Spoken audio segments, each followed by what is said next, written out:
The night felt heavy, the kind of night where the air itself seemed to hold its breath, waiting for something terrible or something miraculous to happen. Streetlights flickered like tired eyes, casting long shadows across cracked pavement, and in those shadows, fear was already taking shape. A single father walking home after a double shift noticed it first as a wrongness in the scene ahead, a tightening in his chest that came from years of instinct sharpened by responsibility. The young woman stood frozen near a closed storefront, boxed in by men who had no right to be there, their presence loud even in silence. In that instant, before fear could argue and before doubt could whisper excuses, he moved. Not because he was fearless, but because fear had taught him what mattered. If you believe in kindness, second chances, and ordinary people doing extraordinary things when it matters most, take a moment to like this video, share it with someone who needs hope, comment your thoughts, and subscribe to the channel. Stories like this exist because people still care. He had not always been brave. Once he had been reckless, impulsive, a man who thought strength meant never bending. Life corrected him harshly when his wife died suddenly, leaving him with a small child in a world that no longer made sense. Grief stripped him down to essentials. He learned patience in hospital waiting rooms, humility in empty kitchens, and endurance in the quiet hours when his daughter slept and the memories would not. By the time she was 7, he had become a different man, someone who watched more than he spoke, someone who listened to the way the world moved around him. That night, his daughter was waiting at home, homework unfinished on the table, a habit she had picked up because she believed her father would always come back to help. The thought of her face tightened his resolve as he stepped closer to the scene unfolding ahead. The men were not shouting, not yet, but their body language told a story. They leaned in, blocking exits, feeding off the power of intimidation. The young woman's eyes darted, searching for an escape that did not exist. He positioned himself between them without announcing it, his presence sudden and solid. Years of manual labor had built strength into his frame, but it was the calm in his posture that changed the temperature of the moment. He did not posture or threaten, he simply stood where he did not belong in their plan. The men hesitated, confusion flickering across their faces. Predators depended on certainty, and he had shattered it. As the tension stretched, he thought of the nights he had spent awake worrying about his daughter's future, about the kind of world she would walk into alone someday. He thought of how easily a life could be altered in a single unguarded moment.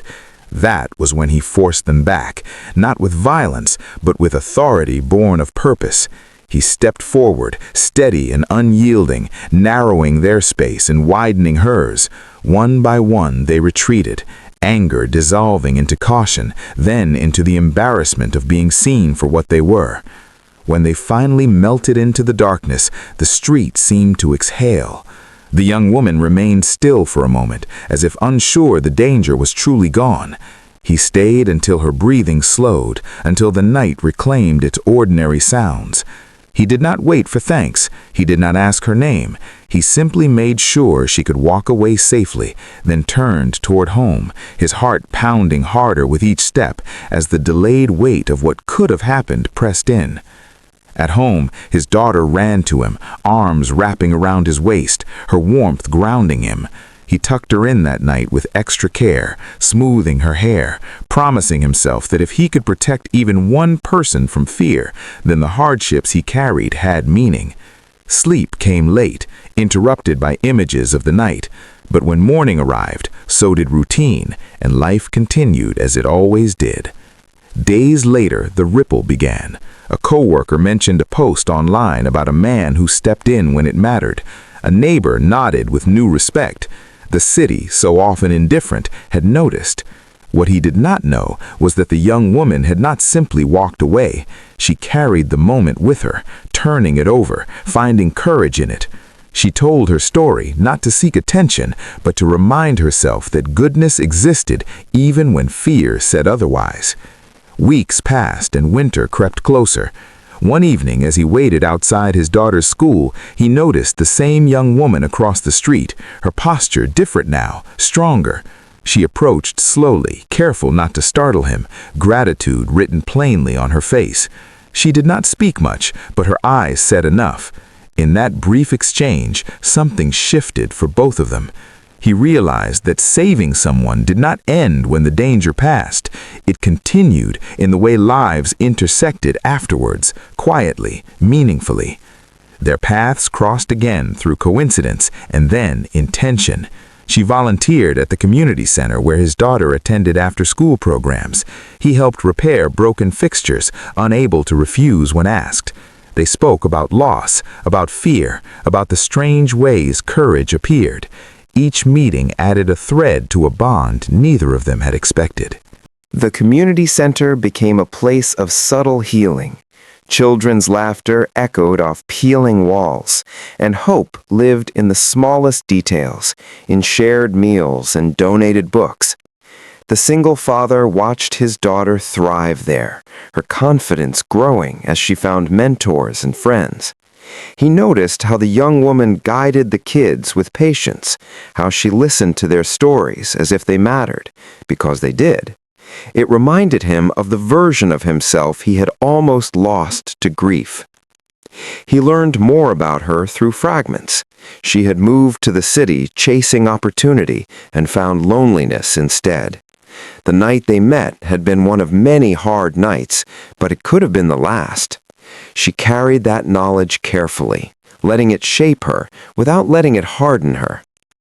In her presence, he felt something unfamiliar stirring, not romance at first, but recognition. Two people altered by circumstance, standing upright anyway. Challenges did not disappear.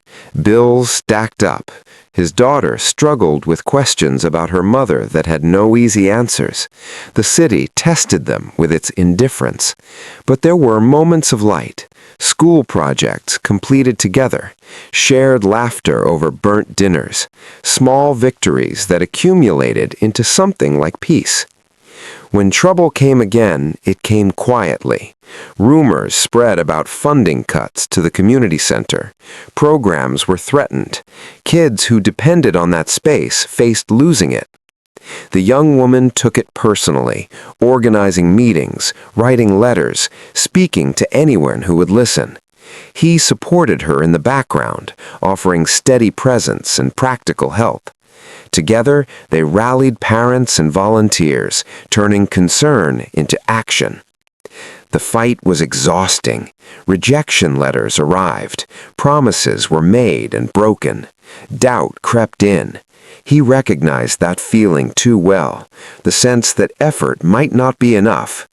One night, after putting his daughter to bed, he sat alone, wondering how many times a person could stand up before weariness won. Then he remembered the street light flickering, the moment he chose to step forward anyway.